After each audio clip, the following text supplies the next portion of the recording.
Hello, and welcome back. I'm Aidan, your narrator for tonight.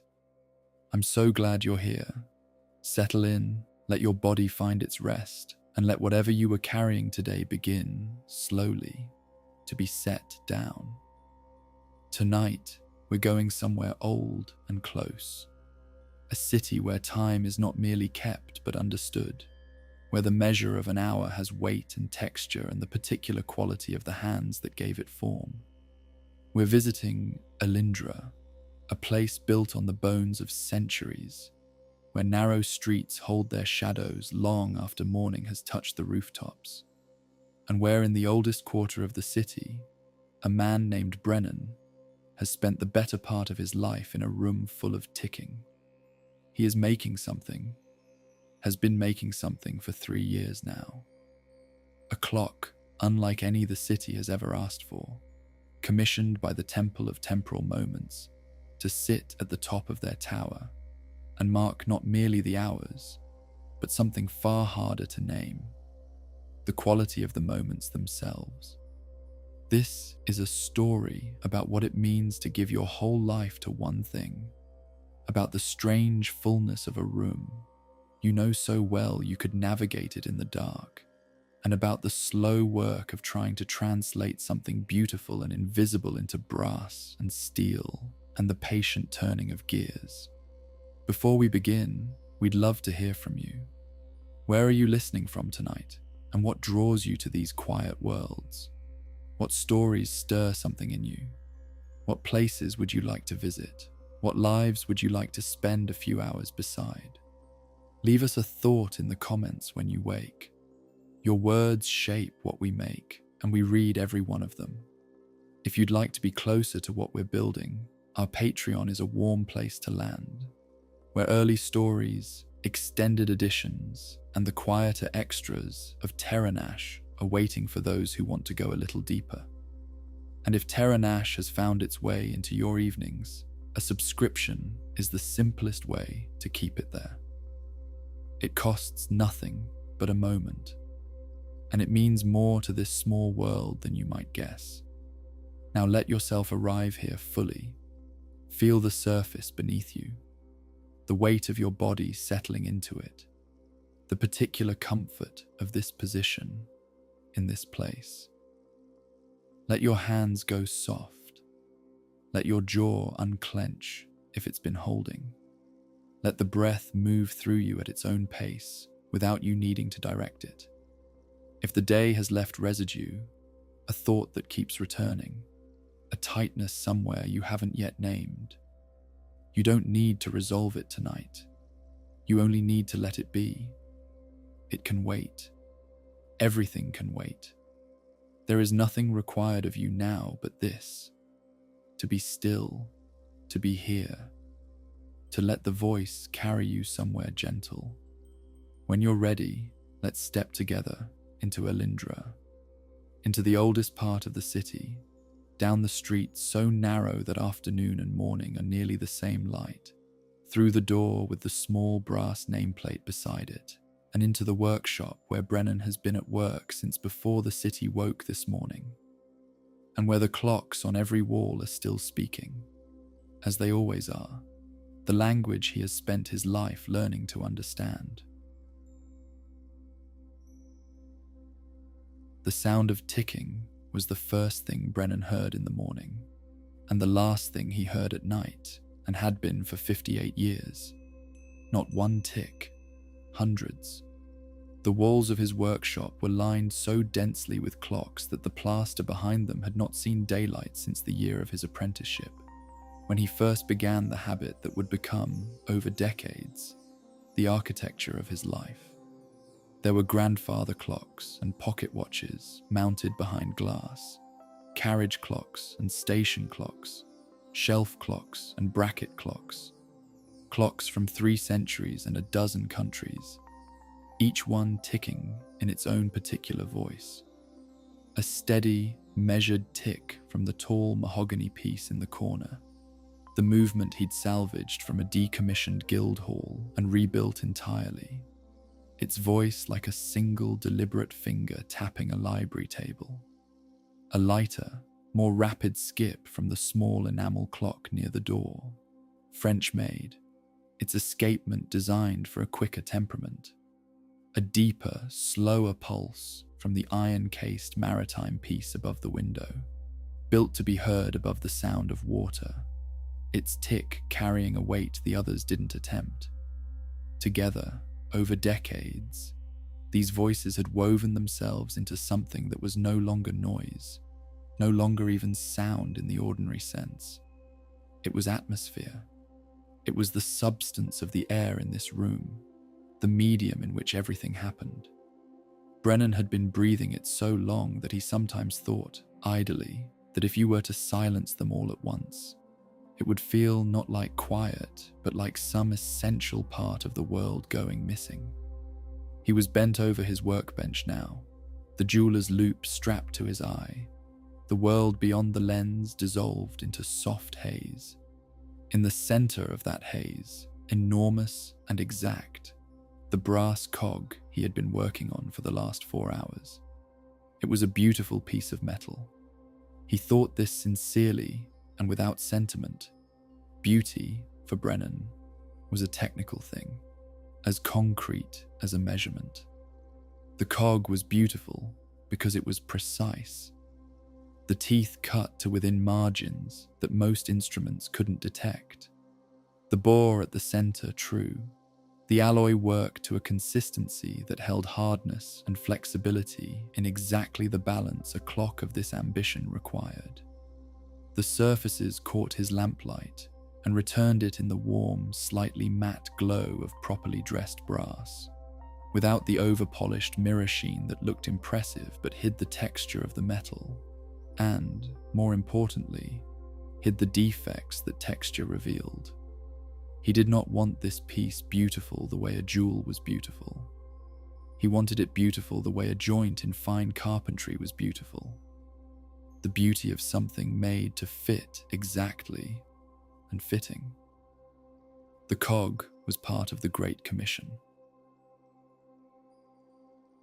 He let himself think about the commission in the way he had learned to think about large things, not grasping the whole of it, but letting a small portion rest in his mind, like holding a handful of water rather than trying to hold the river.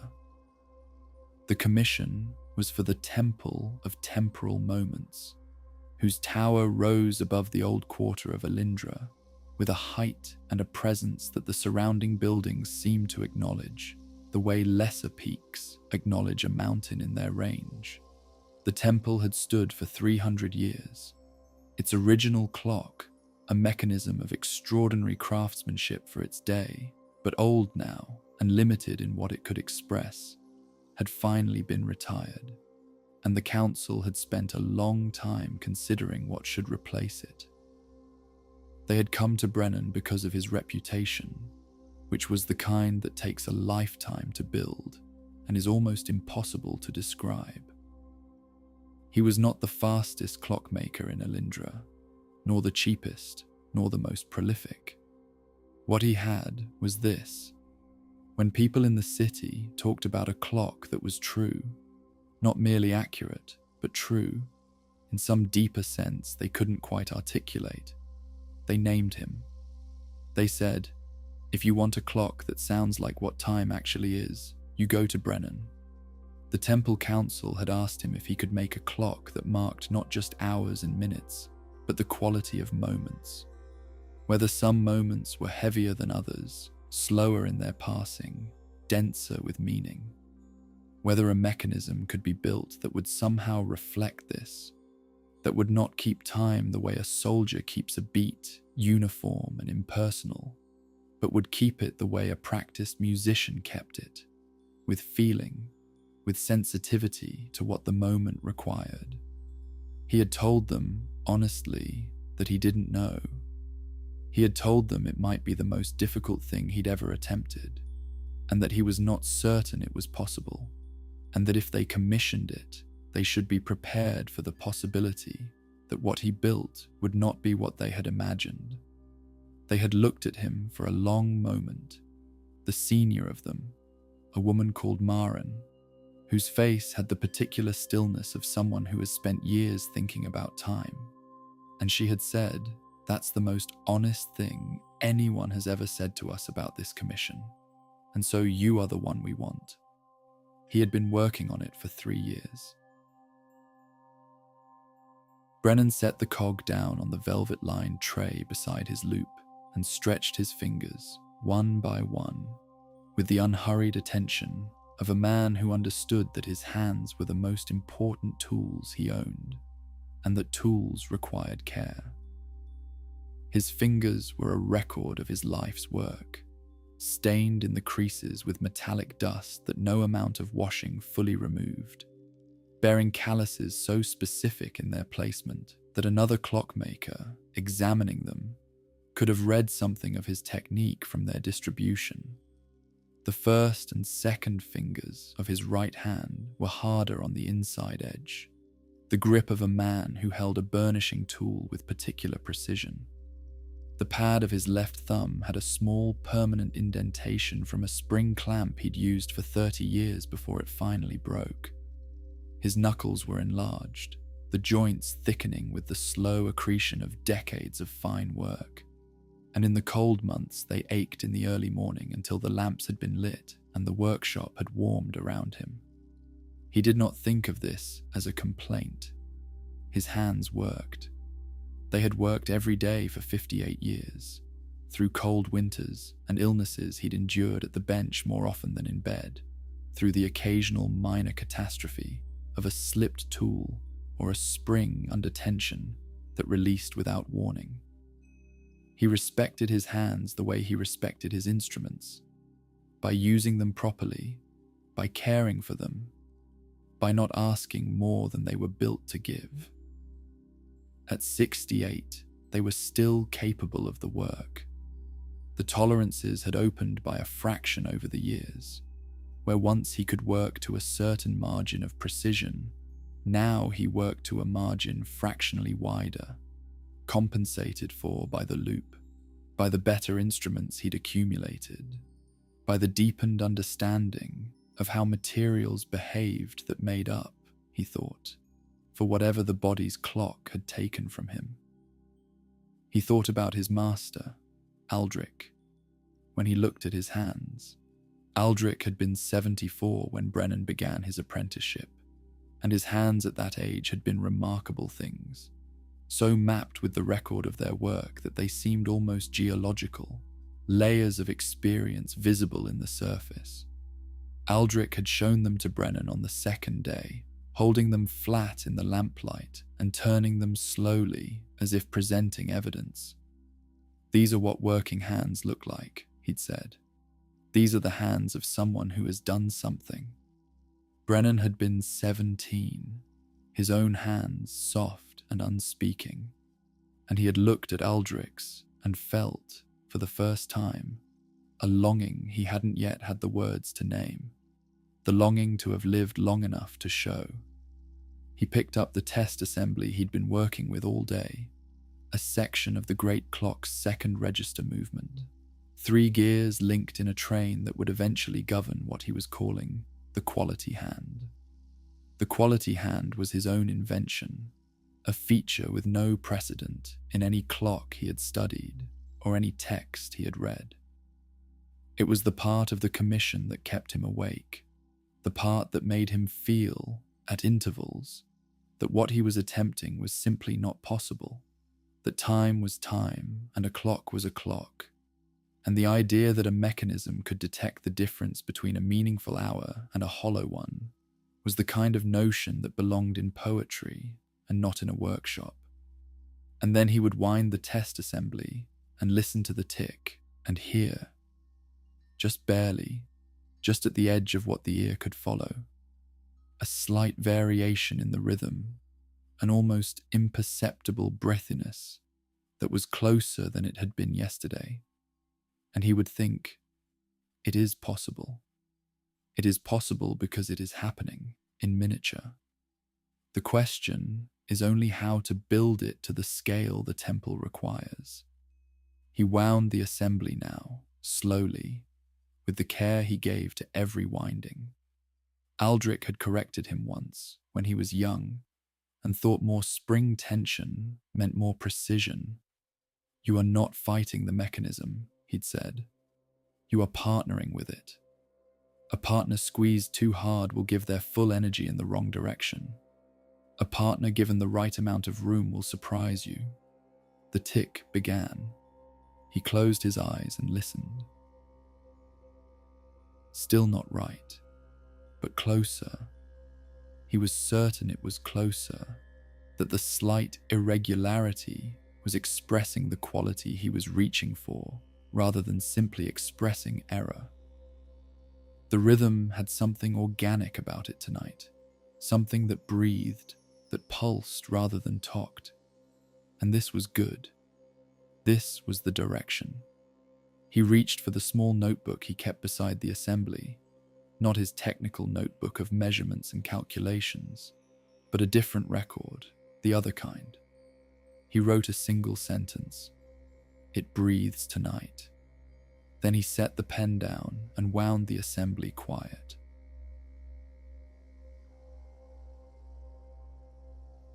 He became aware, gradually, that the light in the workshop had changed. He had started this morning with the grey, even light of an overcast Aelindran day coming through the two high windows, the narrow rectangles of glass set near the ceiling, admitting light from the sliver of sky visible between the neighbouring buildings' upper stories. That light had shifted through the day in its quiet way, whitening toward noon, and then deepening again toward the amber register of late afternoon. And now, he looked up and confirmed his sense of it. The sky beyond was the deep purple grey that fell over the city in the hour before the street lamps were lit. He had been working for nearly 10 hours. This was not unusual. He rose from the bench with the deliberateness of a man who treats his body's reports as information rather than interruptions. His back gave its usual accounting after a long day at the loop, the tight cord from his left shoulder blade to his hip, and he addressed it with the same ritual he'd used for 20 years.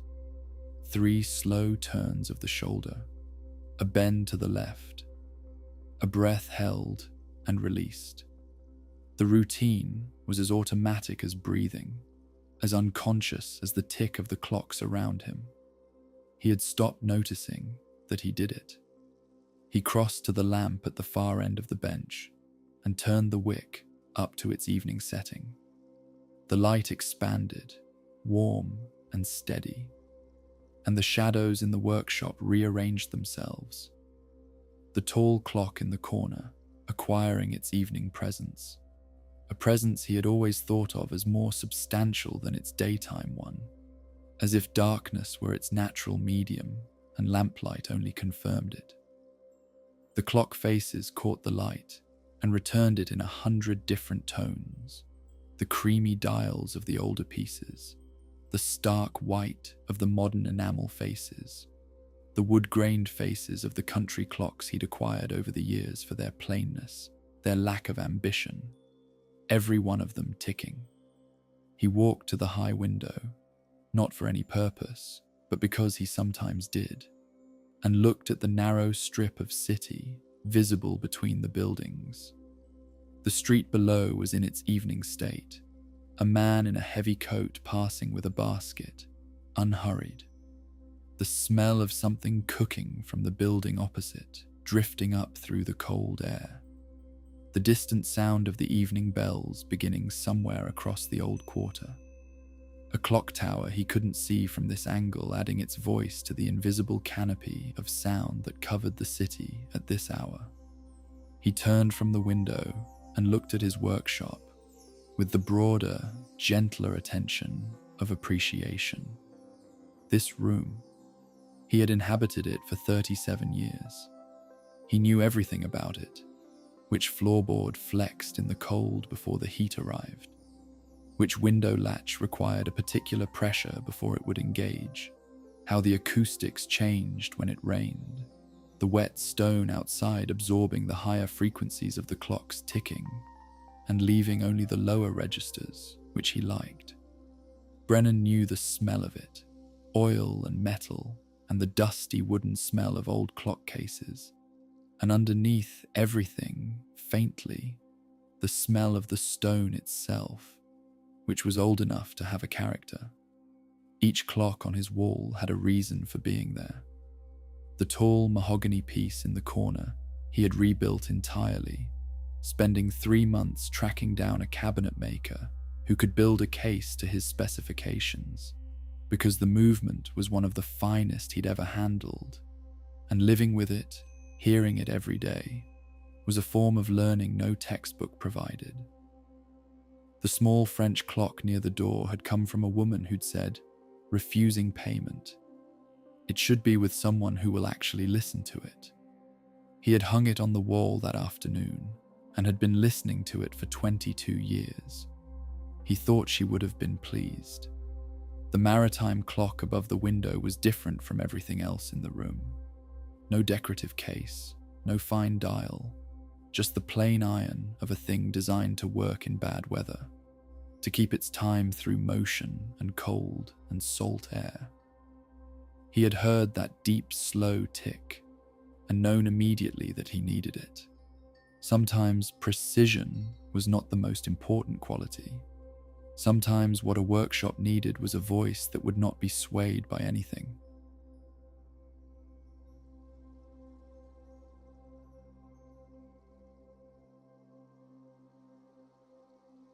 He stood in the center of his workshop and listened to his clocks. This was a practice he had developed over many years without deciding to. It had accumulated the way knowledge accumulates, through repetition rather than intention.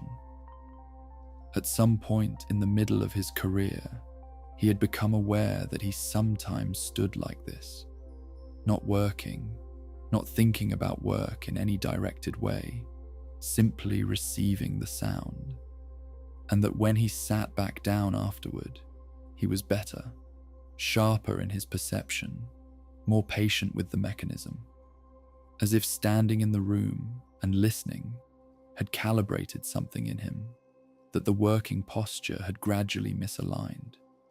He had tried to explain this to an apprentice once. She had looked at him with the careful attention she brought to everything, and asked, "What are you listening for?" And he had found that he couldn't answer exactly. Not for errors, though you caught errors this way. Not for anything specific.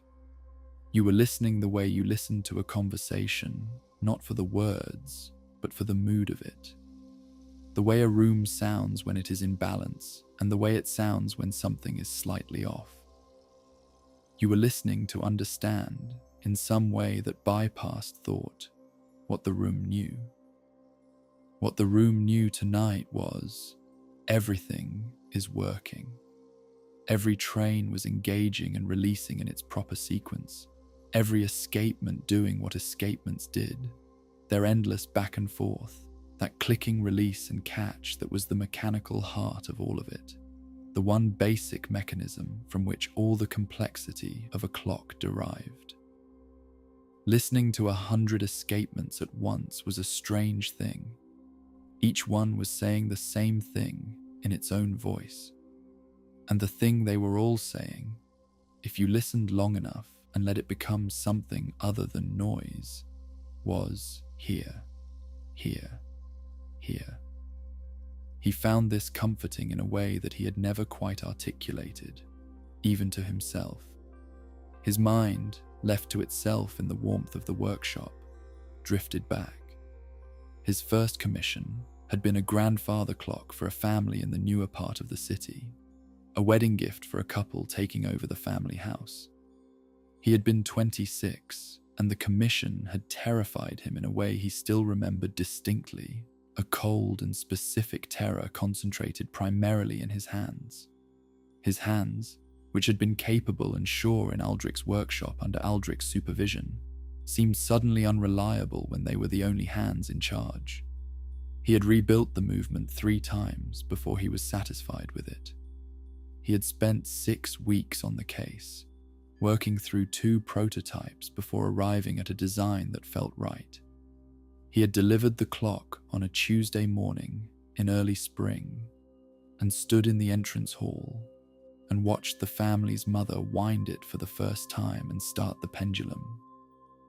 And he had listened to the tick begin, and something in him had gone very quiet. The tick had been right. It had filled the entrance hall, the way a voice fills a room when the room is the right size for it. Neither swallowed by the space nor overwhelming it, simply present, as if the clock had always been there, and the hall had always been waiting for it. He had stood and listened to it for perhaps a full minute before the family had gently suggested tea. He had accepted the tea and sat in their new house drinking it and thought, this is what the work is for. That clock was still there. He knew this because he made a quiet practice of checking, when opportunity arose, on the fates of his significant commissions. The couple was still in the house. The clock was still in the hall. He had not been back in 15 years, and he didn't need to. He had made it. Brennan knew what it was.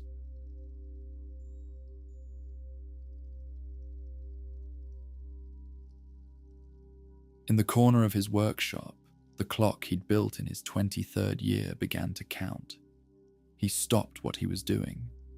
He had been polishing a component with a chamois cloth, a small maintenance task he'd saved for the end of the day's serious work, and listened. 1, 2. The bell was clear, absolutely clear. A purity of tone that he had worked on for 3 years of that first period of practice, adjusting the thickness of the bronze and the weight and placement of the hammer and the shape of the bell's interior space with an attention that, looking back, had been slightly obsessive and entirely necessary. The sound hung in the air in a way that the ticking did not.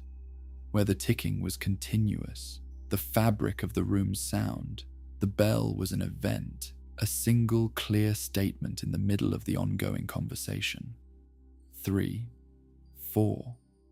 He counted with it, as he always did. Not checking it.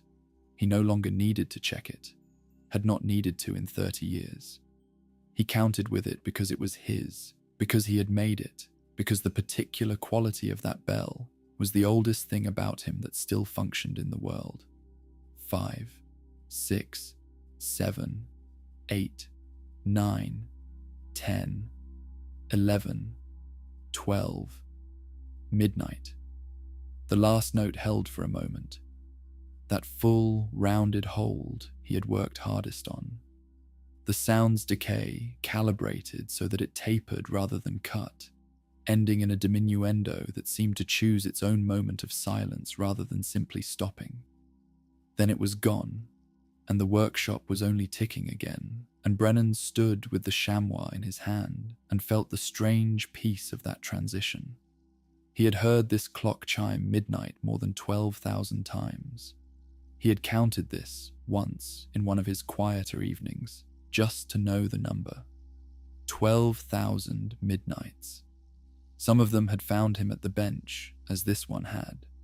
Some had found him asleep above, the sound drifting through the floor. A handful had found him elsewhere, at a colleague's workshop, at one of the city's quieter establishments, where he occasionally spent an evening hour. Once, memorably, standing on the stone bridge over the Mira River at midnight in a snowstorm, watching the snow fall on the water. He had thought, standing there, that he was probably missing the chime, and had felt its absence the way you feel the absence of something so habitual that its gap has a shape. He had gone home immediately, not because there was anything to, but because the workshop was where midnight wanted to be heard.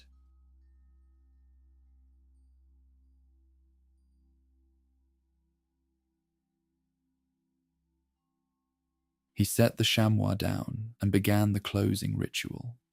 He would not have called it a ritual.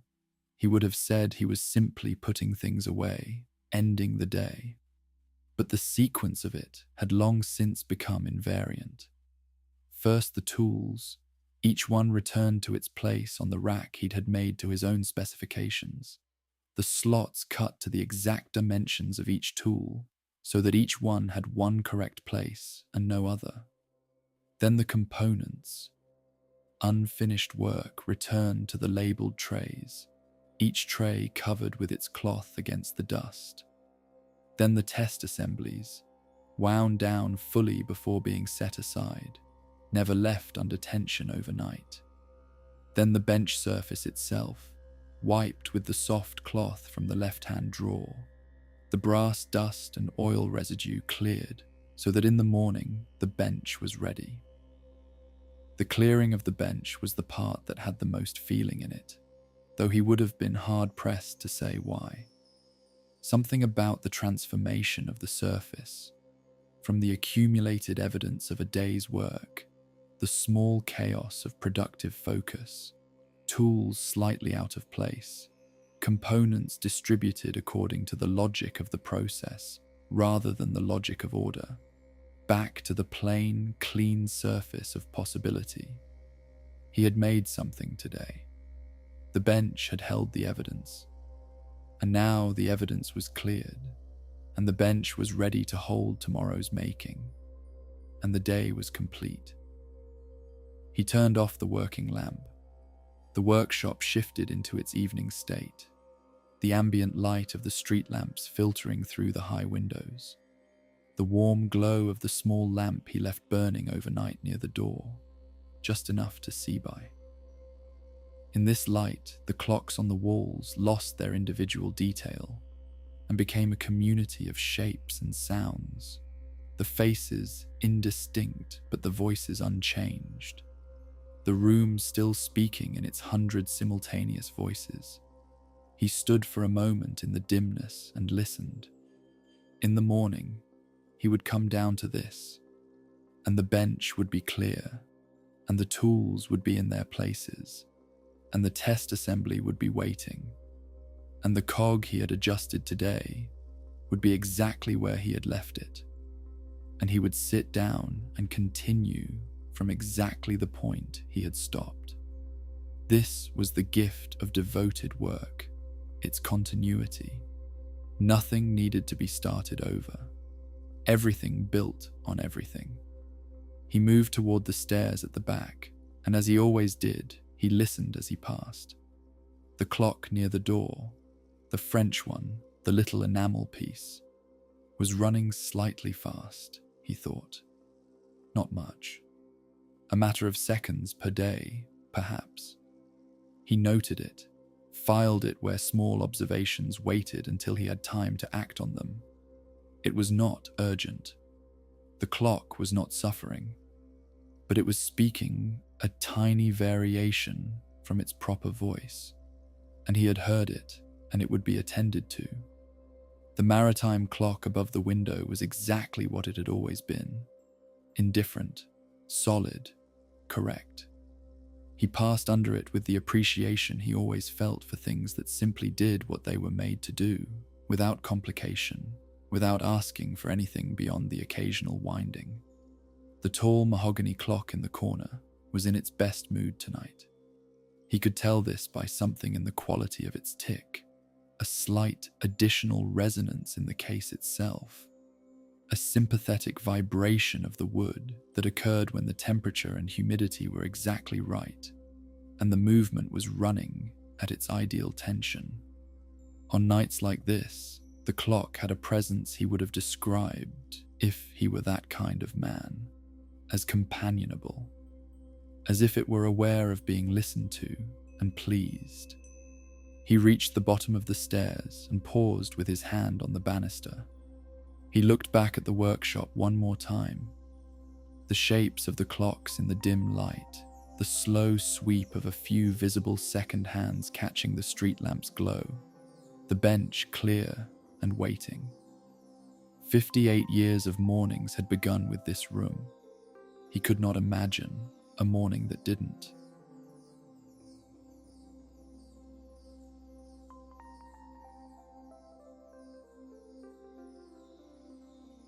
The space above the workshop was simply lived in. He had never tried to make it more than that. There was a main room with a chair and a low table, and the bookshelves that occupied most of one wall, floor to ceiling, holding the accumulated library of 50 years of reading in the fields that fed his work, and the fields adjacent to them. Horology, naturally, in all its branches, but also mathematics and music theory, because he had always believed that the makers of fine instruments and the makers of fine clocks were doing the same thing in different media, both translating invisible forces into audible form, both trying to produce something that was more than the sum of its materials.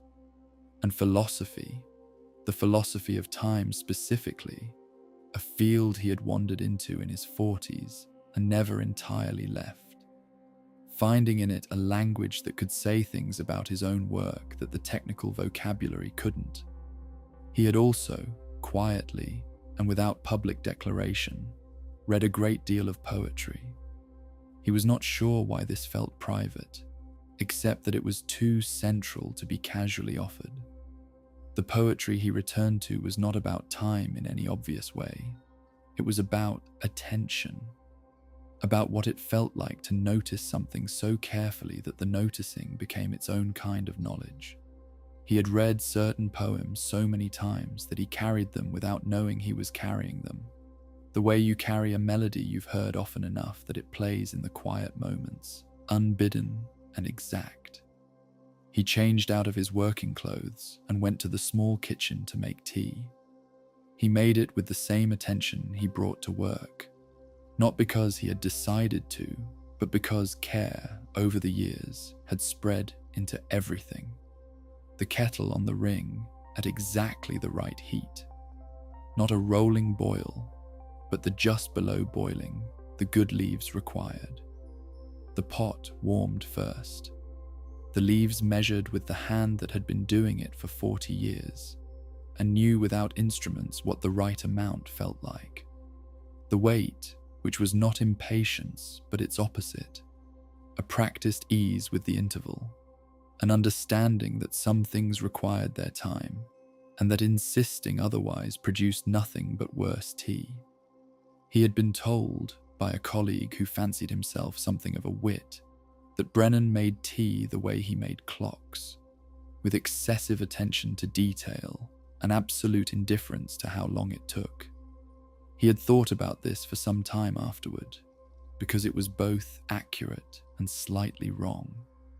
It was not indifference to time. It was a different relationship with it, the one you developed when you spent your life working with it, when you understood that time was not something to be outwitted or spent carefully like a limited currency. Time was where you lived. You didn't save it. You inhabited it. He took his tea to the chair by the window. The city was in its late evening state.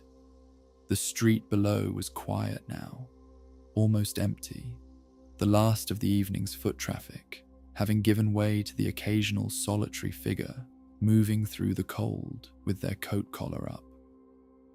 In the distance, the tower of the Temple of Temporal Moments was visible. It was always visible from this window, which was one of the reasons he had chosen this room.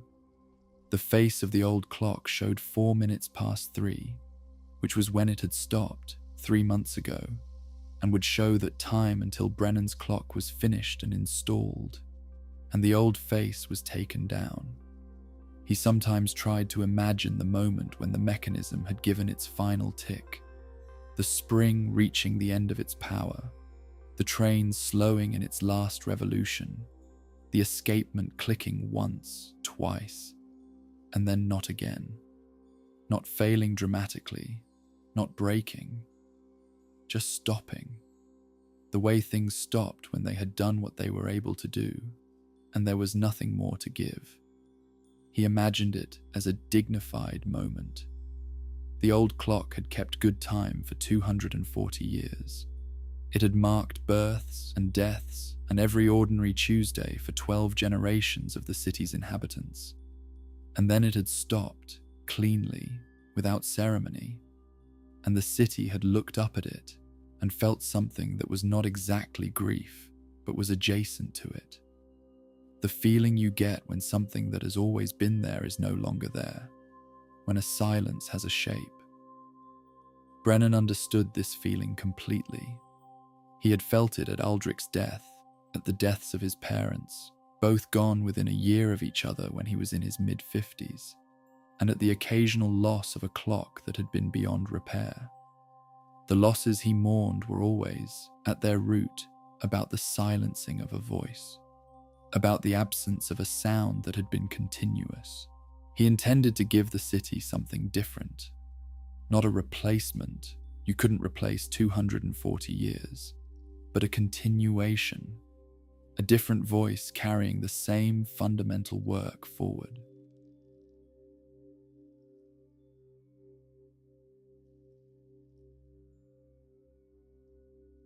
He sipped his tea and thought about what he was actually trying to do. The problem at the heart of the Great Commission was this: a standard clock kept time through a mechanism of regular, equal intervals.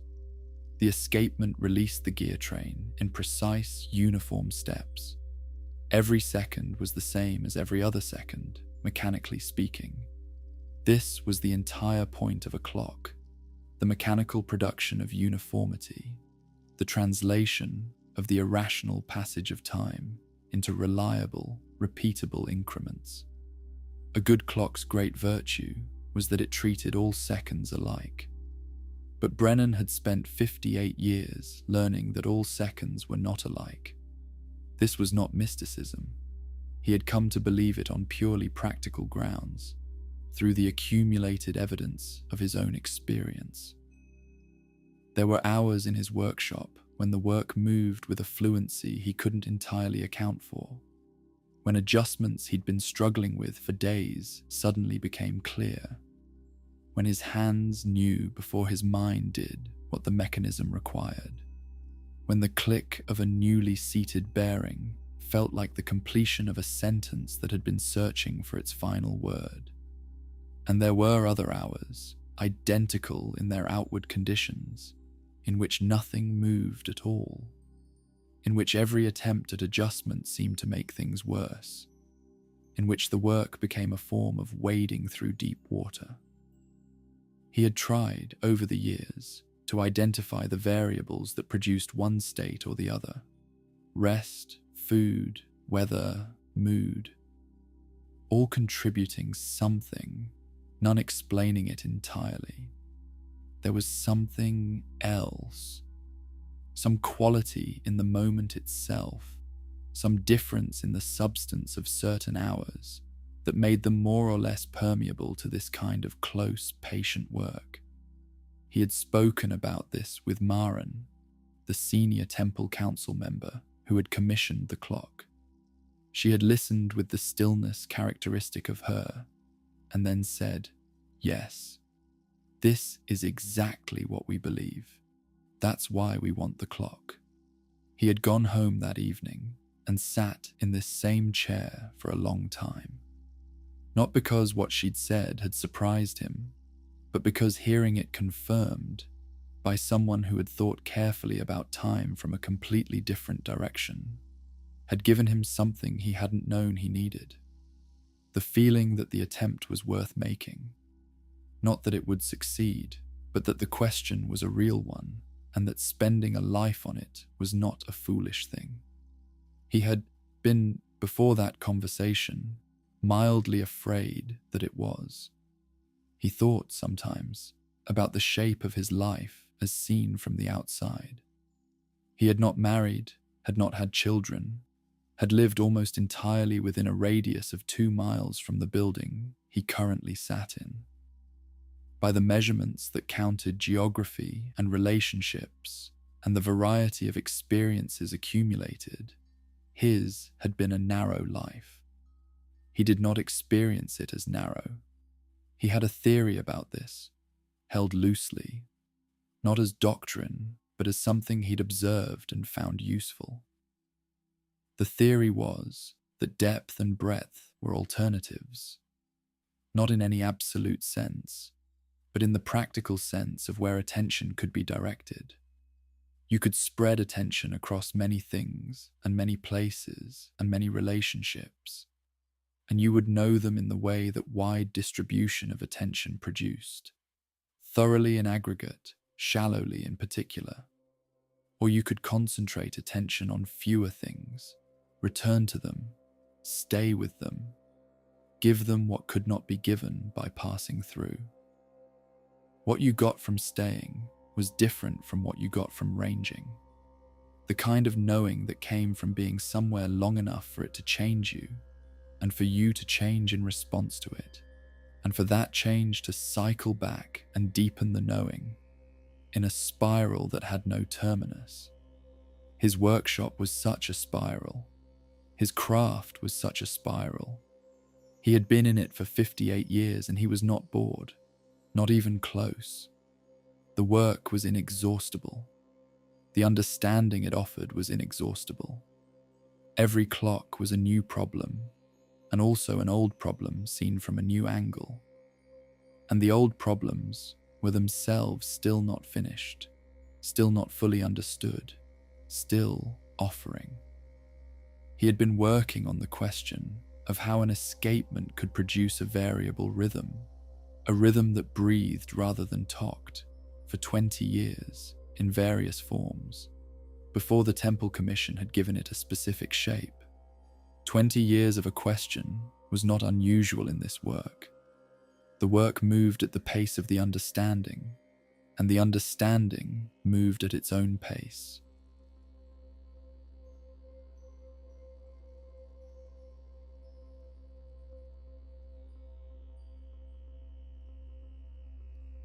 The tea was finished. He held the empty cup in both hands for a moment, feeling its remaining warmth, and looked at the city outside his window, the tower with its stopped clock face, the lights in windows where other people kept their own private hours, the sound of the city's sleeping, which was not silence but a different register of sound, the deep, slow respiration of a place in its rest. He had looked at this view thousands of times. It was never exactly the same view, because a city was a living system, and living systems were always changing. But it was always also this particular angle, these particular buildings, these particular towers, this particular strip of sky between the rooftops where, on clear nights, stars were sometimes visible. This was home in the fullest sense, not merely a place where he lived, but a place he had grown into, that had grown into him, that held the shape of his life the way a well-used tool held the shape of the hand that had used it. He thought about tomorrow's work, not in a planning way. He did his planning at the bench, with the mechanism in front of him, but in the way you thought about something beloved when you were about to be briefly separated from it. He thought about the cog and the test assembly, and the breathiness he had heard in tonight's tick, the direction that the next adjustment would follow. He thought about the section of the main mechanism he hadn't yet begun, the train that would govern the interaction between the quality register and the conventional timekeeping, the interface between the two systems, which was going to be the most technically demanding part of the whole commission, and which he had been circling for 2 years, preparing himself. He was nearly ready. The thought settled in him without drama. It was simply true as far as he could tell. The technical preparation was nearly complete. The question he had been asking for 20 years had been asking itself clearly enough lately that the answer was beginning to become visible. Not the whole answer, but the shape of it, the direction it was in. He could see the direction. He set the cup down on the low table. His body was telling him its own kind of time, the tiredness that accumulated through a long day, not as pain, but as weight, as a gradual increase in the gravitational pull of the horizontal, as a diminishing of the resistance that kept him upright and alert. He had learned to read this the way he read the mechanisms, not fighting it, not overriding it, but simply noting when it arrived and responding appropriately. The appropriate response was sleep. He lay down in the small, plain room he had slept in for 37 years. Above him, through the ceiling, the faint sound of the clocks in the workshop below. Not loud. The floor absorbed most of it, but present. A quiet underlayer of sound that was the last thing he heard every night, and the first thing he would hear in the morning.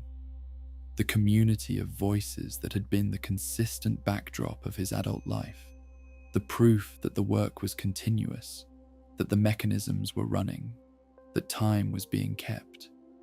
He closed his eyes. His breathing slowed. The city went on outside the window. The distant sound of the overnight watch making its rounds. The wind in the lanes. The intermittent bells of the city's clocks marking the passage of the hours in their various voices. In the workshop below, the tall mahogany clock and the small French clock and the maritime clock above the window, and all the others continued their patient work, doing what they had been made to do, marking the passage of moments they could not feel and could not know, and kept track of anyway, faithfully, continuously, because faithfulness was what they were. And in the oldest part of the city, in a workshop that smelled of metal and oil and old wood, the Great Commission waited, hundreds of pieces already made, already calibrated, already speaking their individual truths, waiting to be brought together, waiting for the hand that knew them to show them what they were collectively capable of, waiting, with the patience of all made things, for the morning. Outside, in the streets of Aelindra, the night moved through its own quiet hours. The clock towers marked them as they passed, one after another, the deep bells and the light ones, the fast and the slow, the ancient and the recent, the voices of a city that had always understood what it was. And somewhere in the darkness between those towers, in the narrow lanes and the old stone houses, and the workshops where people had spent their lives making things that lasted, the work went on, as it had always gone on, patient and uninterrupted, faithful to its own slow purpose, asking nothing of the night but that it continue and content simply to be.